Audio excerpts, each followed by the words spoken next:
There are dogs all over this place. It's been the best day. Brandon pet 4 dogs today, so we're having a great time.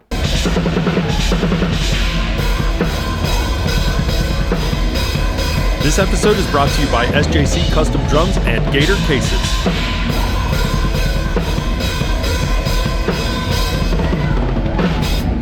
Hey, welcome back to another rundown. We are at a secret underground Doom Bunker rehearsal location inside of Nashville, Tennessee, and I'm here with Kent Diimmel of In This Moment. What's up, dude? What's up, man?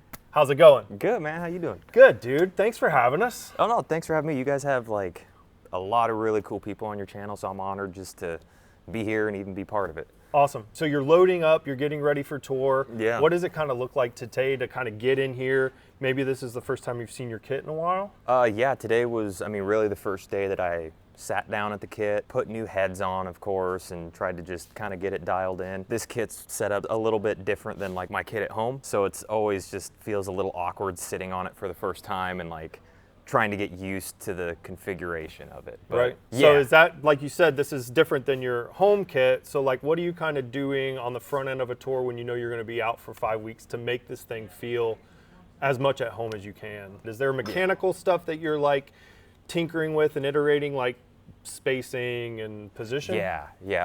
I think that's just like a drummer thing though. Like, this kit could be set up exactly like my one at home, and I would still sit down and move something. You know what I mean? Right. Like drummers you're just always moving something, even if it's just the smallest little movement. You're always tweaking something, right? Yeah. But it's usually just kind of going through the hardware, right? You know, because this thing generally travels set up in the truck. Okay. So going down the road, stuff will move a little bit or rattle loose here and there. So I haven't seen this kit since last year, so it's just going through and doing those little minute turns. It really doesn't make a difference except to me. Right. You're like, hey, old friend. Yeah. So that's interesting. It travels like this. It travels set up? The front half does, because so we positioned it to where 90% of the kit is on the front half of the riser. So they just disconnect it. The front half rolls into the truck. Back half gets broken down, so you're not taking up as much space. And it makes setup and stuff from show to show really easy and seamless. That's awesome. Yeah, because it's usually like some poor tech, or maybe you, I don't know, just like setting up your thing every day. Yeah, and this is a lot. You know, if I had to set this up every day, I'd go back to cymbal stands. You know what I mean? Like no cage. The rack would not be happening. It would just be cymbal stands, just quick. I've heard you mention before scaling down for tour for that specific reason, right? You don't want to bring like a 17-piecer just for everybody's sanity. So you're 2 up, 2 down, 2 snares. That's kind of been your go-to configuration, right? Yeah. Just like pretty much everybody. I started out playing small clubs, small little dive bars and stuff. So my configuration was always kick, snare, 2 up, 2 down. You bring any more than that and you're kind of an asshole. Yeah. Like you don't have the space for it. You don't want to be that guy bringing in two kick drums and a gong drum and all this stuff into a dive bar. Yeah, right? Where do you put all your dead cases? It's like fucking build a snowman in the corner. Yeah. There was a time in my life when I was a lot younger where it's like, I had my first kit. I was a Thomas Swing Star. I think I had 6 toms. Dude. I was into Neil Peart and Mike Portnoy, and they had all the toms, right? So I had them like going up here, right? So I was like, like a Hawaii 5-0 kind of like, But yeah, like if you look at this kit, really the core of it is just kick, snare, 2 up, 2 down. This band, they wanted a big kit. They wanted to look, larger than life. So for me, it was like, well, I got to fill in this left side now. That's where the gong drum came in, the side snare. Sometimes I'll rock a second kick there as well. It's a dummy kick, but it fills in that hole. But like I said, the core is just 2 up, 2 down. That's awesome. Yeah. You do have a very theatrical band and a very theatrical setup. Is there something that kind of goes into setup to kind of be part of that visual piece? Like I said, you want it to look larger than life, right? You want that perception is everything. There was a point where I had these custom arms built that actually clamped to the sides of the rack, and they came up over the top of me like these skeleton hands. Cool. It was sick. We never used them live because they had like these points on the end of them, and it was like, man, if that bolt comes loose, that's coming right down. Like we're not doing that. But I've always tried to do stuff like that, crazy stuff like that, and it's just, I don't know, lately it's kind of like, I don't want to have people set that up every day. That's Right. kind of like, that's not very cool. That's nice of you. Yeah, you're so nice. You're like, you know what? Don't even set it up. Just roll it off the truck. It's fine. I set it up. It's good to go. Well, let's get into like what we have here. So this is a new kit, right? You've only had this for about a year. Yeah, I think I've done 2 tours with this kit so far. So this one will be the 3rd one. Okay. Yeah. So it's getting some mileage on it. Yeah. Yeah. No, it's been fantastic. Cool. And new to the SJC family. Yeah. Awesome. Yep. How was it working with SJC to kind of get you into your like new road kit? They've been fantastic. I couldn't ask for a better company. You know, they're so easy to work with, and like they're really big on customizing stuff. So if you can think of it, they'll figure out a way to do it. And I never really had any sort of experience with that stuff. Like I'm not very good at like thinking of cool, new, innovative stuff. Like they were asking me what color I want the gaskets underneath the lug, and I'm like, oh, I didn't even know that was like an option. Black, I guess. They're like, hey, goth dude, stop saying black for everything. Yeah. But you know, they've been super rad, super helpful. You know, I would tell them kind of like what I like my sound to be, and they would say, okay, so you probably want something like this. I'm like, I'll go with your guys' judgment. You know your product better than I do. Sure. I rock a Black Beauty snare drum at home. So I told them, I was just like, your version of a Black Beauty. Yeah. And so that's what they gave me, just a 6.5 by 14. Sounds great, it's a Canon. I love it. Yeah. Yeah. What do we have? We have a special blend of wood that you were mentioning before when we were setting it up that you seemed pretty excited about. Yeah, so this kit is actually birch and babinga, which I mean, it's killer. That combination is just amazing.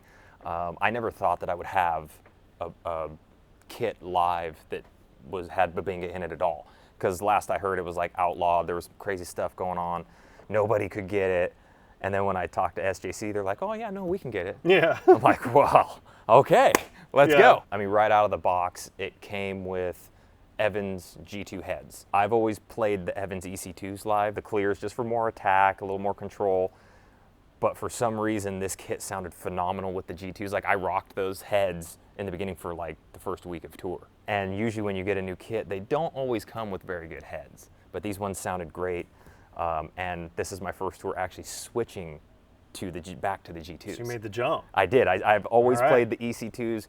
This tour, I'm going back to the G2s coated, just like what came on the kit, because I loved the sound so much. Yeah. This episode is brought to you by SJC Drums, the custom drum company trusted by some of the biggest names in music. Whether you're smashing stages or just jamming in the garage, SJC builds drums that are as unique as your playing style. We're talking 25 years of handcrafted, made in the USA drums with killer tone, crazy attention to detail, and designs that turn heads. You've seen them on tour with bands like 21 Pilots, A Day to Remember, Sum 41, Knock Loose, Rancid, and more. Now it's your turn. Hit up sjcdrums.com to start building your dream kit, or check out their ready-to-ship snares and accessories. That's sjcdrums.com. Built with passion, played with purpose. Well, let's start over here with the UFO, because this thing is just awesome. Talk to me about how you got into this. For a long time, I had a big gong drum over here.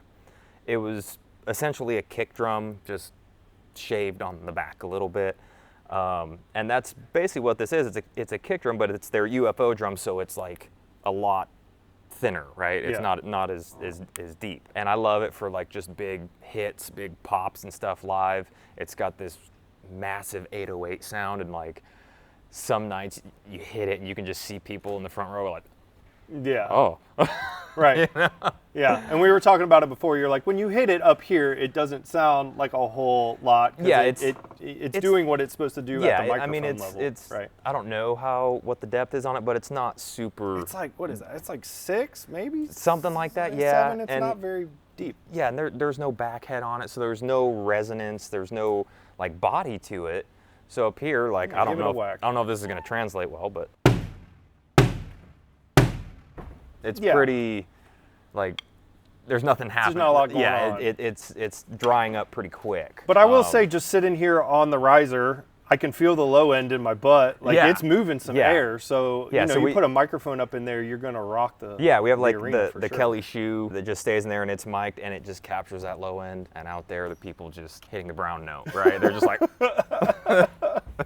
That's awesome. Very cool. Well, let's run around the horn. We have the side snare. What is that little dude? Cool. Little 14-inch piccolo. Evans HD Dry. I love that head. Yep, Evans HD Dry.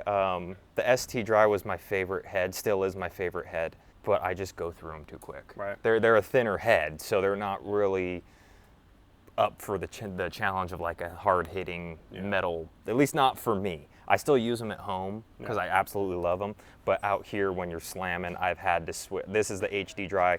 The main snare, I've had to switch to the heavyweight. You got the little bit reinforcement ring in the middle. They're probably giving you a lot more mileage. Yeah, the ST Dry I was probably replacing after 2 or 3 shows. Cool. And I was like, okay, this is getting a little much for me. Yeah.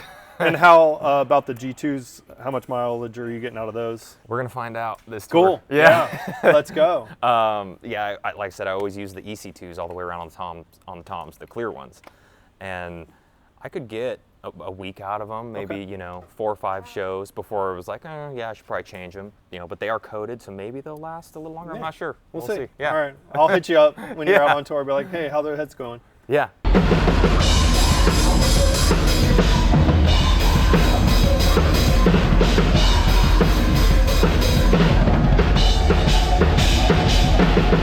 Run me around sizes of the kit, tom-wise. I always had 10, 12, 14, 16 growing up. Since this band plays bigger places than what I was used to playing, I wanted a bigger sound, so we went 10, 12, 16, 18. Nice. So we're missing that 14. For a while I did have a 14 over here, but that just felt really foreign to me, having toms on both sides like that. Awesome.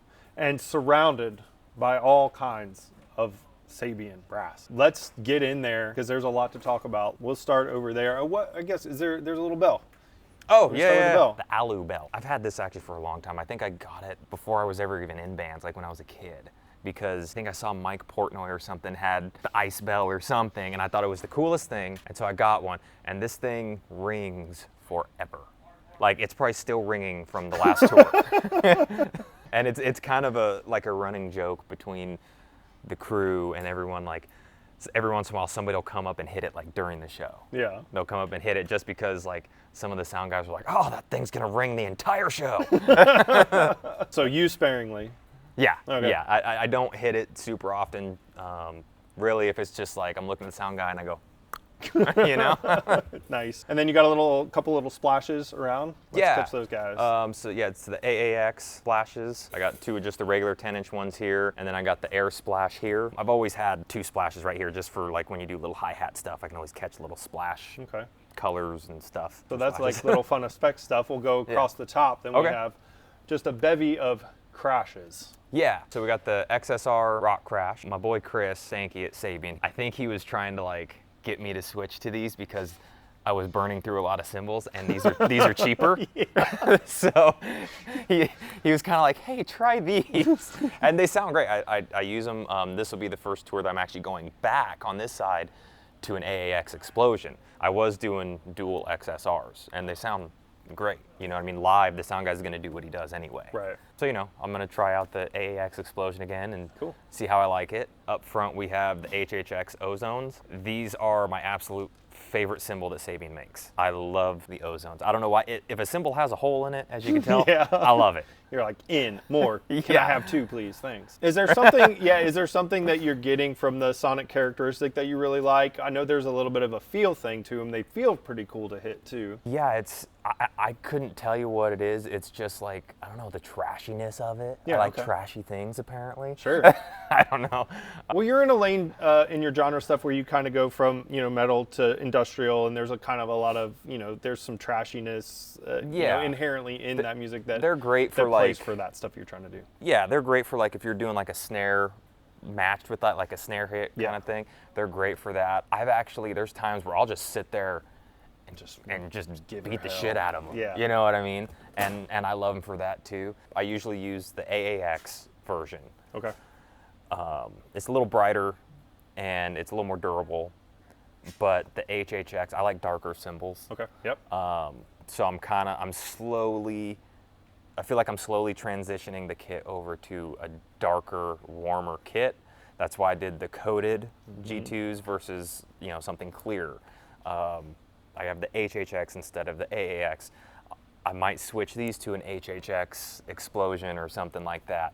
the ride, like that ride is not meant for this style at all. That ride's probably meant for like jazz or something. Yeah, You know, I was going to say, this is an HH vintage ride. Yeah, I have the other one that I used to use. I think it's like 21 Raw Bell ride or something like that, a lot heavier. This is just so warm and buttery. I love it. Yeah. Maybe it's not technically supposed to fit with this music, but I don't care. I love how it sounds. We already talked about this, dude. Did we? I don't know. Oh no, this is the 21-inch Holy China, another cymbal with holes in it. Yeah. Like, we always joked when I first started doing rundowns that we were going to slowly bring back China, and it started as a joke, but now it's like every time I sit down, somebody has a China on their kit. There was like that little 10-year block where it was like Chinas were just cheesy and you couldn't have them, and now it's like, yeah, we're back. Well, so I had never owned a China when I was like coming up and like, you know, trying to make the drumming thing happen. And then when I joined this band, they all like chipped in and got me a China because they were like, you can't be a metal drummer without a China. It's correct. So I was like, oh, okay, right. cool. Yeah. The Ozones, like I've always had those for a long time, even before I was doing anything at this level. And that to me was like the compromise. It's like half China, half cymbal. Yeah. You know. But so not a bridge too far to get to just an actual hole. But They're like, hey, look, dude, it has holes. That You're gonna love it. Yeah. But those weren't cool enough, I guess. They want to see a China. So I'm like, all right, cool. It's still, you know, you use them essentially the same. It's cool for like little snare accents. And, or even if you want to just, you know, hit it like on the downbeats, it's awesome. Meet the Groove Series drum hardware cases from Gator. 2 sizes, 1 mission. Choose the 33 by 15 inch case for compact setups and tight car spaces. Need more room? The 42 by 16 inch model carries longer stands, no hardware breakdown required. Move how you groove. The compact case features a smooth telescoping handle and molded side grips. The larger size steps up with a built-in pole handle and spring-loaded lift handles that stop at 90 degrees for ergonomic carrying. Tough on the outside, smart all around. These cases use weather-resistant rotational molding for lightweight strength, while interlocking channels let you stack them with your other grooves gear like a pro. Heavy-duty 2-inch straps with high-tension buckles keep everything sealed tight, and rubber inline wheels make load ends feel like a breeze. The Groove Series from Gator. Let your hardware ride in style. So the first thing that kind of sticks out when you're looking at all of this brass is that there's a symmetrical nature to it. It's like same size left and right. What was the thought process behind having like 2 things on both sides? So for me, it started with the Ozones. The 2 Ozones are both 18-inch, you know, HHX Evolution Ozones. You know, you've seen all the drummers back in the day that had the dual Chinas. Right? So as much as I wanted to do that, I didn't want to just be a copycat. So I kind of wanted to have still that same effect of like, you know, that kind of movement. So I was like, well, what if I do Ozones? Because I really love them. That was my China compromise, right? So I did 2 Ozones in front for that reason. So if I'm catching them like between the snare, like, you know, that was the thought with that. And then my main crash is a 19 AAX Explosion. That's just always where my main crash has been. It's a really comfortable place to play, like if you're in a big chorus or something. And then, you know, I just put this up because I needed something to fill in this side more, and it just kind of helped balance it out, because with one cymbal over here, it looks weird. I have all this cymbal action over here. A little anemic on the left side. So without this here, it looks a little heavy on the right. Cool, and not to be left out, the hi-hats. I see a wavy on bottom. That's kind of fun. Yeah. These are the AAX accelerator hats, 14-inch. I tried a lot of different hi-hats. I actually started using these like back when I was still in high school. And I remember going to Guitar Center and trying like 6 or 7 different hi-hats. And for some reason, I just landed on the accelerator hats. There was something about them. They were warm, but they cut, and they just sound great, and that's what I've always played. Yeah, it seems like that is the theme here today, is like warmth is kind of like a new tone that you're chasing. Right? So we have some warmth in the cymbal choices, we have warmth in the head choices. You're getting some of that from the Babinga and the Birch blend, which is kind of getting you there. So how has that kind of informed your tuning? Is that kind of changed kind of like where you're tuning or how you're tuning to kind of get to that warm? I've struggled with tuning my whole life. Like, girl, same. Like we're all out here just faking it, dude. Like I just always spent. I want to play them, right? I didn't want to spend the time tuning them. Tuning in itself, I believe, is an art form on its own, It right? really is. There's guys like Tony Adams who, I mean, he's written books on how to tune drums. He's one of the best drum techs on the planet. He cuts his own bearing edges when he gets new drums. Like, he's on it, right? For me, I've tried the method of, tune the bottom head tighter than the top. Now, there's other people that have tuned my kits that way, and they sound great. I do it; it sounds like buttered ass. Like, it just doesn't work when I do it. So then, after I was like, you know what, this isn't working for me. I can't figure it out. That's right around the time the TuneBot came out. I got the TuneBot. They had like the artist tunings on their page. I must have went through everybody's tuning, and I landed on Morgan Rose's tuning from Seven Dust. He actually tunes his bottom heads looser than the top. So I did that, and I was like, oh, this sounds sick. I love this. So I rocked that for quite a while. About maybe 2 years ago, I was watching an interview with Gavin Harrison. He was a drummer for like Porcupine Tree, Pineapple Thief. His tones to me are just, that's like what I'm searching for. He was talking about tuning. He came at it from a very logical thought process, which I don't know why I never thought of it like this, but he said, why tune the bottom and the top head to different notes? Okay, yeah. Because when I was doing that, I could always hear an overtone. He said, tune them both the same, to the same note. So when you hit that drum, it's one solid note. If it rings too much, put some moon gel on it. It's logical. Yeah, and you know, you get into the weeds real quick with like people being like, you don't need moon gel if you tune them right, and all this stuff, and then you know you have which is kind of true. Like I've had guys tune like that, and I didn't need moon gel, but I'm not that good. Yeah, there's like a science to it. It's like this needs to be a third of this, and then it's like a seventh of that, and they're all relative to each other. And that's actually the horn. Kind of what I'm doing here now. Is they're all tuned to a specific note, and it's actually to a key that fits all the songs that we play live, and they're in, I believe, thirds. Yeah. So you're doing it. Yeah. Yeah. So they sound very musical. You get that note that you're released that I'm wanting to hear, and I'm not hearing these overtones that are driving me insane. Can't also be a metal drummer without playing double. You're on 9000s, which is awesome. And I know this from just watching you before. You do something different with your slave pedal. Would you tell the fine folks back home about this setup a little bit? Any drummer I've pretty much ever seen, they have their slave pedal on the inside of the hi-hat. I have mine on the outside. I got that from a good friend of mine, Sammy Watson. He was a drummer for a band called the Apex Theory. He was like, hey, try this, check it out. I was like, okay. And the thought behind it was it moves the hi-hat in closer and you can push it up more. So now instead of being crossed like this, right, if you're playing like this, every time you hit the snare, you have to come up and you're accenting the hi-hat. This moves it, so now I'm like this, and I have all this room to crack on the snare while the hi-hat stays consistent. So you can get a more powerful stroke out of the snare hand. Yeah, it was, I guess, more of for a studio environment maybe is where he came up with it. I don't know. But yeah, so I kind of got that from him, and then in doing that, I was so used to having, you know, the other setup that now that that's on the outside, like I want it even wider. So I've been like getting a hold of DW and saying, hey, this center link, can you cut me a longer one? So I can really get this thing out. And so I've been messing with that lately. And you're just rocking the EMAD 2. I see foam ring in. Yep. And that is a much smaller kick drum than I would think for you. Oh, well, what would you expect? I don't know.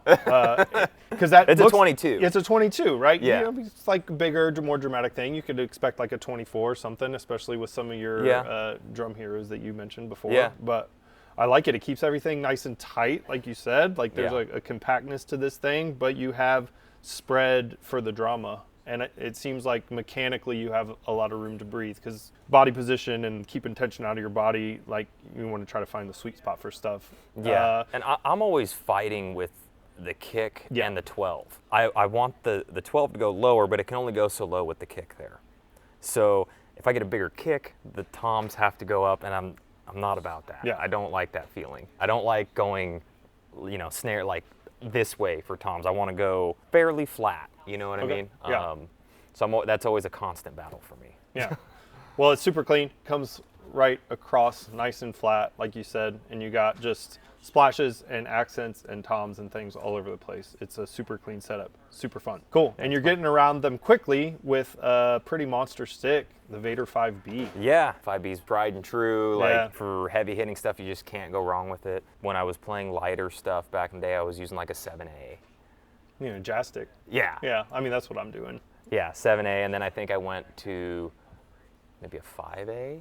Okay. And then now I'm at the 5B. Yeah. You know, and that's just what I've always used. Vater has been great. They're, I think, my second endorsement, like my second longest endorsement. Nice. Sabian's my first, and yeah, they're fantastic. I mean, I remember before Vater, I mean, I was burning through so many sticks. Yeah. Like, and It's not a cheap habit, dude. No, it's not. Especially like when you're coming up, like you don't have a lot of money to spend on sticks and cymbals and gear.